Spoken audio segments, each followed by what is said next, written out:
de plus, l'Éternel nous fait la grâce de nous retrouver en face de vous, chez vous, dans vos véhicules, sur vos téléphones, sur vos tablettes, sur vos ordinateurs, dans vos salons, dans vos lieux de rendez-vous, dans vos assemblées.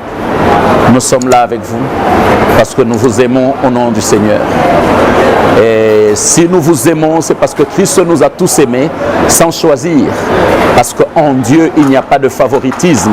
Comme nous le voyons aujourd'hui dans les églises, le pasteur préfère ceci, il préfère cela. Il ne prie plus pour ceux qui sont sales, qui semblent pauvres.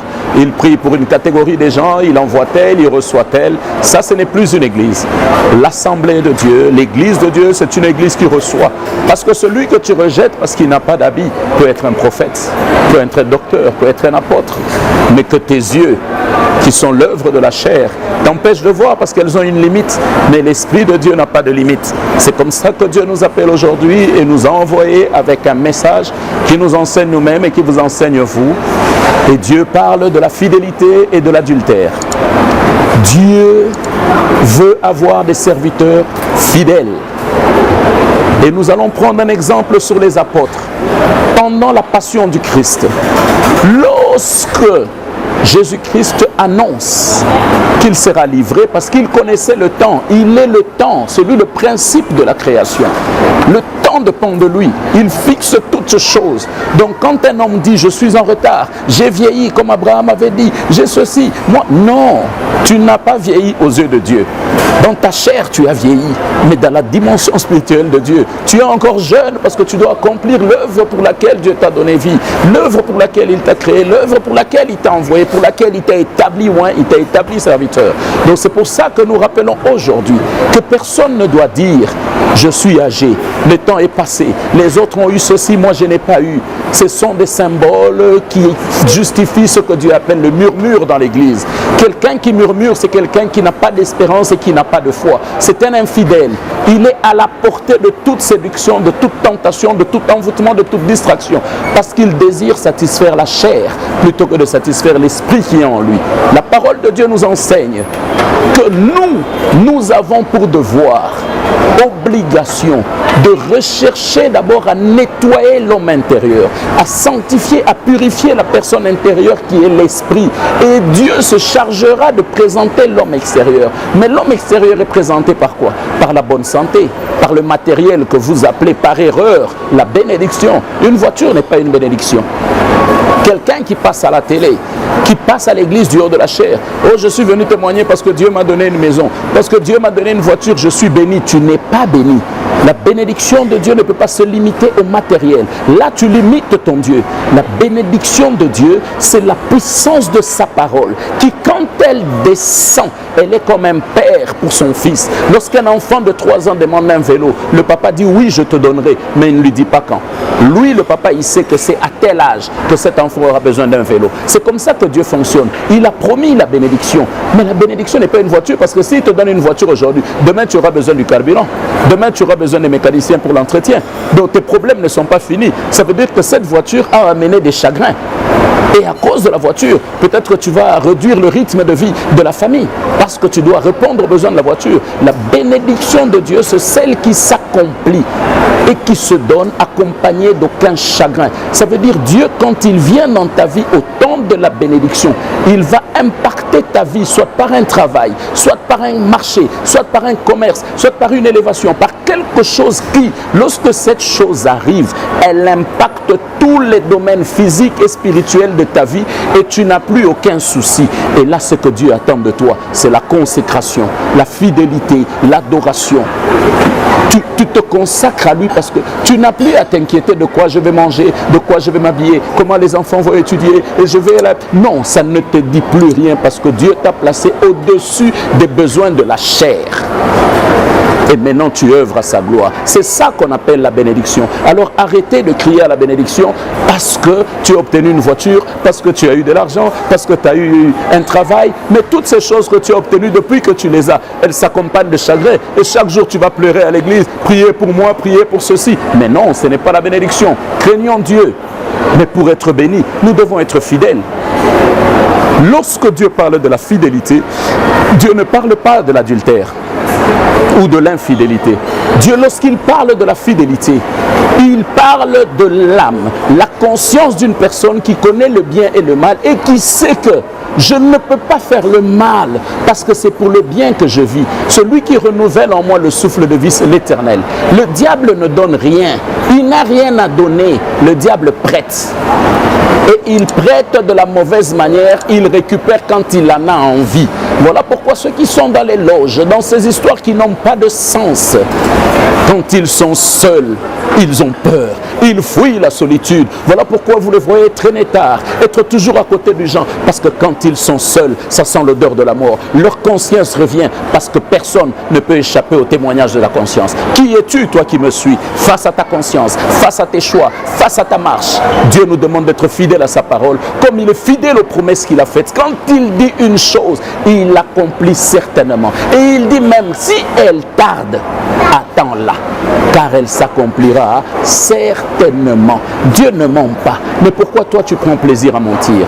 Dans les blagues tu mens, au travail tu mens, à la maison tu mens, partout tu te trouves tu mens et tu trompes. Qu'est-ce que ça t'apporte et qu'est-ce que tu gagnes? Reviens à la raison, reviens à l'amour de Dieu, reviens à la pureté de l'âme, reviens à la sainteté et à la fidélité. Un homme fidèle, c'est celui qui obéit à Dieu, c'est celui qui se soumet. Voilà pourquoi Dieu parle des serviteurs infidèles. Il n'y a pas que dans le mariage qu'il y a des infidèles. L'infidélité a commencé. Le diable, c'était un ange infidèle. Et la Bible déclare, Dieu l'a précipité. Il s'est fracassé sur terre comme un éclair. Et Dieu l'a dépouillé de tout pouvoir et de toute autorité. Dépouillé. Donc le diable, depuis qu'il a été fracassé, il n'a ni pouvoir ni autorité. Il n'a que la séduction, le mensonge.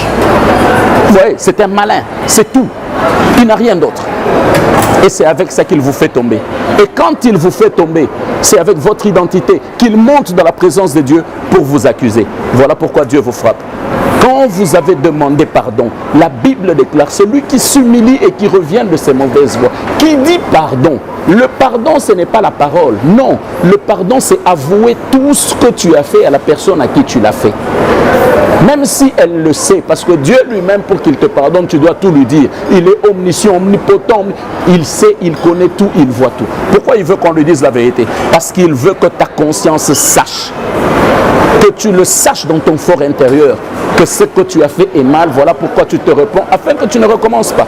Donc pour que tu obtiennes le pardon, tu dois dire la vérité à la personne à qui tu as fait le mal.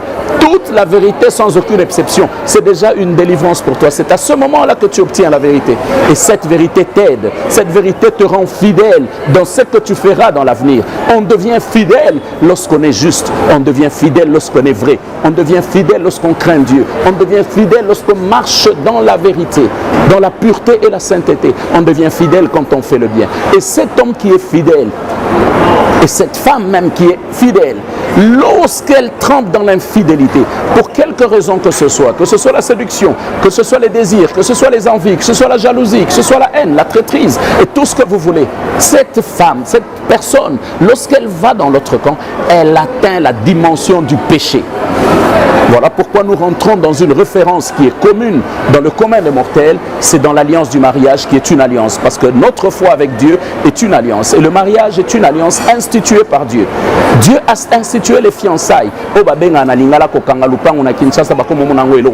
Si Marie a été appelée la fiancée de Joseph, c'est parce qu'elle portait la ceinture de Joseph. Une femme ne pouvait porter cette ceinture que ceux qui bakanga qui lupango panabango. C'est ça le fiançailles. Marie était fiancée à Joseph, et la preuve de fiançailles que Joseph était allé voir cette famille, c'est la ceinture que Marie portait. Mais pourquoi Jésus choisit Marie? Pourquoi Dieu choisit Marie plutôt? Et l'Esprit vient couvrir Marie. C'est parce qu'au temps de David, lorsque Dieu fait la promesse à David, de ta maison, dans ta maison naîtra. Dieu n'a pas dit à David, de toi David naîtra. Non, David était l'homme selon le cœur de Dieu. Non pas parce que c'était un saint, mais parce que David avait la capacité de la repentance, de reconnaître ses erreurs. Voilà pourquoi il touchait le cœur de Dieu et Dieu l'appelait homme selon son cœur. Mais David était un pécheur.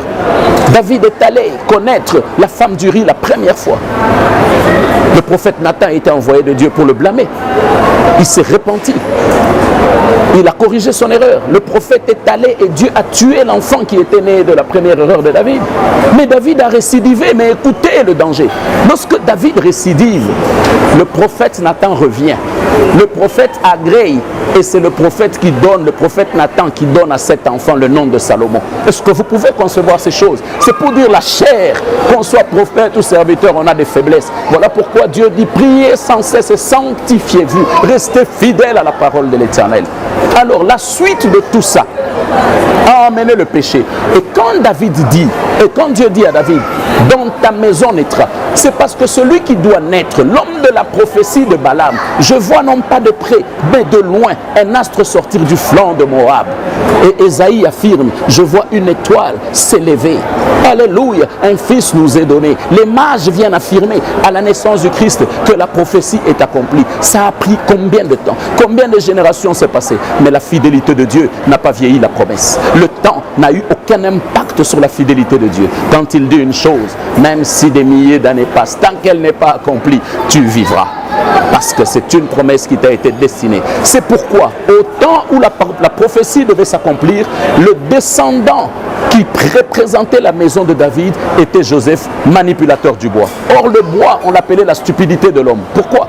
Parce que l'homme prenait le bois, il fabriquait une statue et il s'agenouillait pour l'adorer comme Dieu. Quelque chose que tu as fait de tes mains, comment ça peut devenir un Dieu? Le péché que tu as commis par toi-même, comment peut-il devenir plus grand que la foi en Jésus-Christ? Bien-aimés, revenons à notre premier amour. Revenons à celui qui renouvelle en nous le souffle de vie.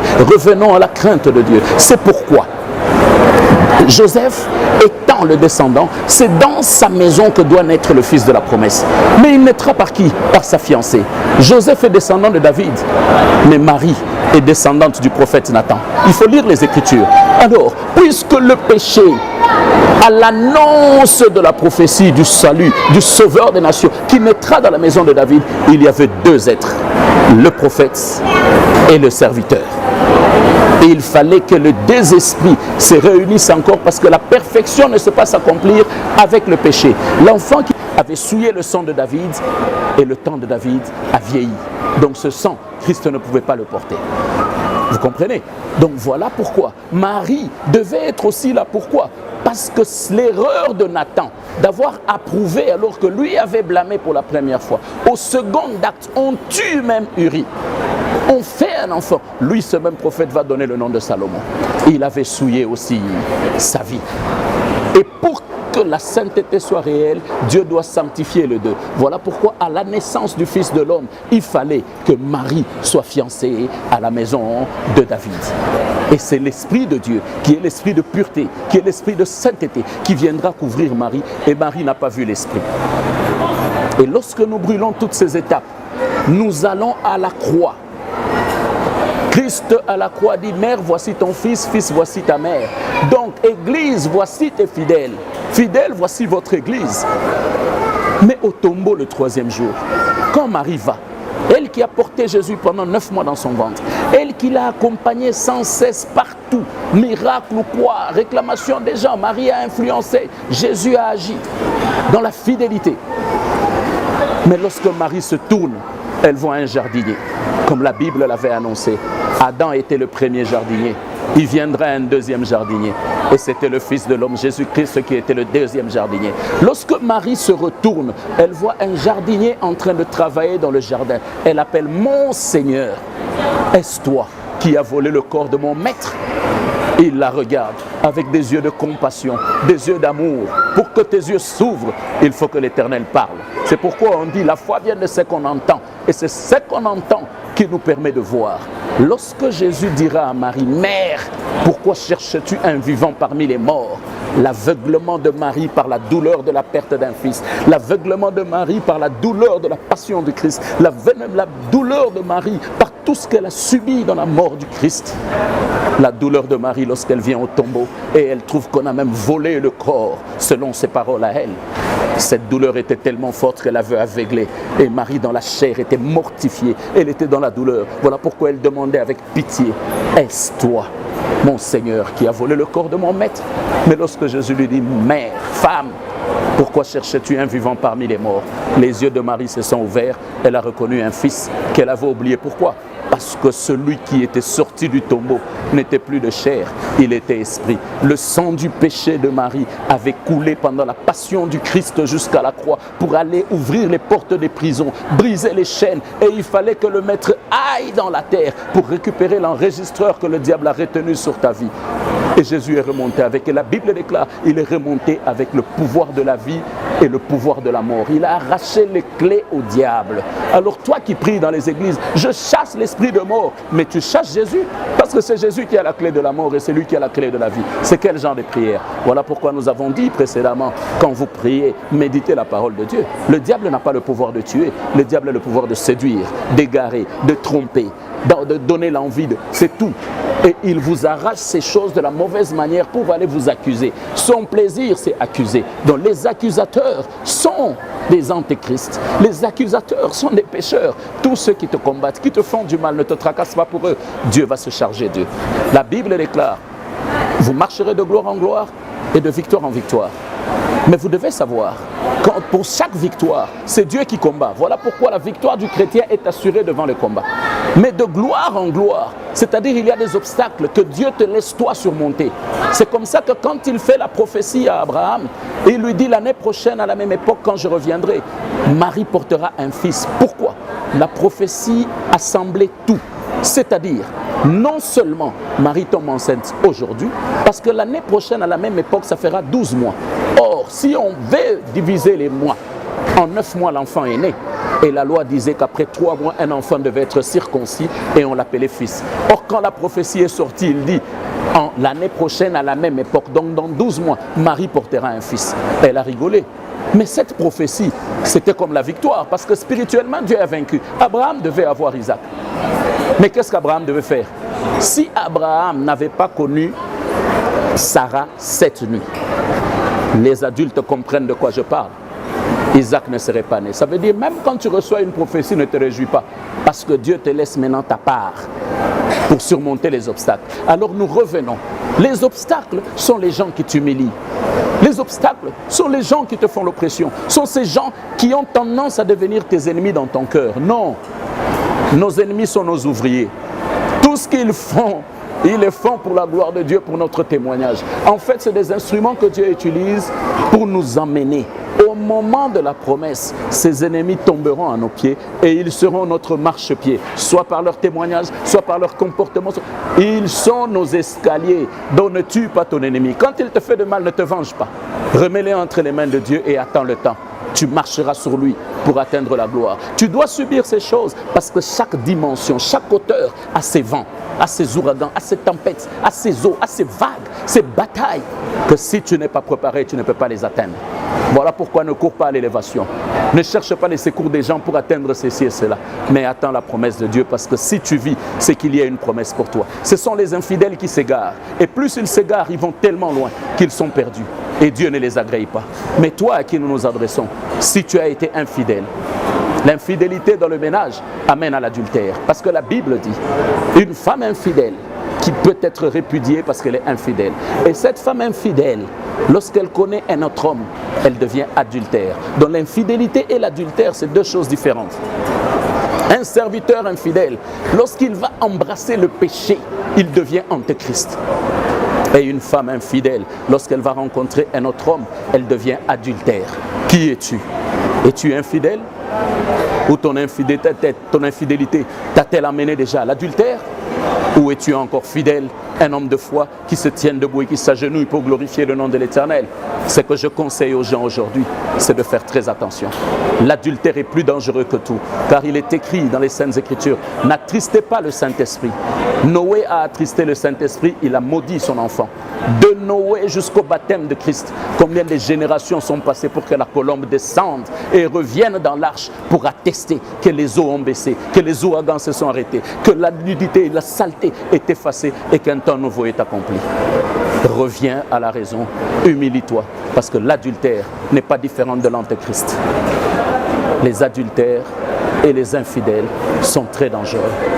Si Dieu nous a permis de parler aujourd'hui, c'est pour demander à ceux qui nous suivent de rentrer dans la fidélité à la parole de Dieu, de rentrer dans la fidélité de leur vie, de rentrer dans la fidélité des alliances glorieuses à la gloire de l'Éternel. Non pas les alliances mondaines, non pas les alliances qui égarent. Parce que quand le diable arrache, c'est sans préavis. Il le fait à sa manière, parce qu'il ne s'est rien donné. Tout ce qu'il fait, c'est prêter. Et les choses qu'on emprunte, quand on les remet, vous savez, elles reviennent toujours avec intérêt. Et ça, c'est un danger. Ce que nous conseillons aujourd'hui, ce que nous vous demandons aujourd'hui, vous les gens qui êtes dans les mariages, chères femmes, ne soyez plus adultères. L'adultère va vous égarer. Vous penserez être dans la gloire, mais vous serez tellement loin de Dieu lorsque le diable vous lâchera. Et c'est là que vous réaliserez ce que vous êtes devenu. Vous aviez une image que nous appelons le mensonge des apparences. Vous aviez rêvé sur des vagues, sur des flots. Mais lorsque le Seigneur a demandé aux vagues de se taire, c'est aux profondeurs des eaux que vous êtes rentrés, comme le sable sous la mer à la Genèse, alors que vous étiez un vase d'honneur. C'est encore possible. L'Éternel vous dit, c'est encore possible de croire. C'est encore possible de se repentir. C'est encore possible de rester fidèle, de fuir l'infidélité. Parce qu'un homme infidèle s'est éloigné de la grâce. Et celui qui s'est éloigné de la grâce est à la portée du diable. Il est à la merci de celui qui rôde comme un lion cherchant qui dévorer. Lorsqu'un lion te dévore, il n'y a que les ossements et les traces d'un semblant de chair qu'on trouve. Et on reconnaît que c'était un humain qui a été dévoré. Qui es-tu? Es-tu un repas pour le diable? Ou es-tu un vase d'honneur pour l'Éternel? Ce message nous demande de retourner à notre premier amour, au pied du trône de grâce, nous humilier et rechercher la fidélité à la parole de Dieu, parce que c'est seule la parole de Dieu qui produit la foi. Et là où est la foi, là sont les miracles. Là sont les miracles, là où est la gloire de l'Éternel. Puisque tu es un vase d'honneur, porteur du Saint-Esprit, tu es le modèle de l'arche de l'Alliance dans l'Ancienne Alliance. Dans la Nouvelle Alliance, c'est toi qui es l'arche. Donc là où tu es, doit se manifester la gloire de Dieu. Mais pourquoi il n'y a plus de manifestation? Il y a de l'infidélité en toi. Corrige ta vie et marche bien. L'Éternel t'attend. L'Éternel t'appelle parce que c'est encore possible. Il n'est pas tard. Et ça, ce n'est qu'un choix. Je vous conseille de faire le bon. Que Dieu vous bénisse et qu'il bénisse sa parole. Merci.